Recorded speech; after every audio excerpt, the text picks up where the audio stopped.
to move into those tangible strategies and research-based tips that we want to give everyone at home and that I want to learn, I thought we would bring in someone from our community. She is a mother of three living in Pukalani, Maui. So let's take a listen. As a mom of three little ones, I feel like the hardest part is dividing my time equally and being completely present with each child. Throw my phone in the mix and it's nearly impossible. I rely on my phone for everything. I also feel the pressure of returning text messages as it's my only way of socializing with friends during the COVID era. I'm attached to my phone. When the kids are around, I make an effort to put my phone away because I want to lead by example. But it's been challenging, and Olivia, who is 5, will say, "Mommy, put your phone away," or she'll get really upset. She's even asked for her own phone and doesn't get why I won't buy one for her. Kaya, who is 3, will hide my phone under her pillow. So yes, I definitely have a lot of mom guilt when it comes to using my phone around the kids. Well, first of all, I feel you, Mama. Thank you, Annie, for sharing. To all of you listening in right now, we'd love to hear from you too. To all the moms and dads out there, we are not all in the same boat, but we are in the same storm and we're sharing our experiences. And when we do that, it really helps us to feel more connected and not so alone in our struggles. So thank you, Annie, for being so vulnerable and sharing with us today. I think for me, what stood out most was that push and pull.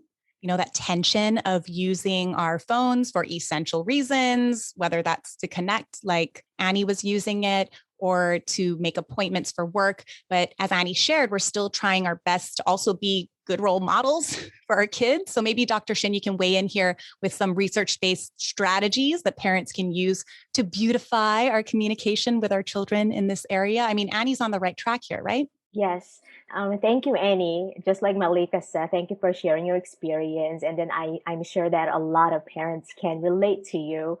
And thank you for trying to be a good role model for your kids, because parents are the best model for children. And then their behaviors regarding the digital devices, their habits affect their children's digital media habits. Definitely being a good role model is an important aim and purpose to achieve.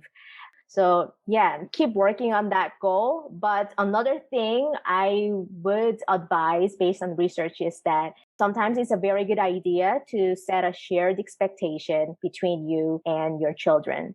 There are some survey and interview studies that looked into the expectations children and parents have. For example, if they are watching something together and if both children and parents share the expectation that the primary attention is not to each other, but it's for the media consumption, then it's okay to use phone. And maybe some person is using a phone and then another person is also feeling allowed to use the phone simultaneously, because the expectation is there that we are not supposed to talk or communicate with each other. We are allowed to use our devices. But I think it's important to actually communicate that expectation with your children beforehand, so that you are not letting this go awry, that everyone has a different expectation and then we don't know what's going to occur. So try to communicate with your children that, for example, if you need to use your phone, check your phone for your work or important business, then communicate that with your children so that the children expects that, oh, you are using that phone for this particular purpose.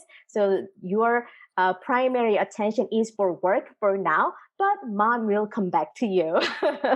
So yeah, having set the correct expectation that's been shared among family members would be a key based on research findings.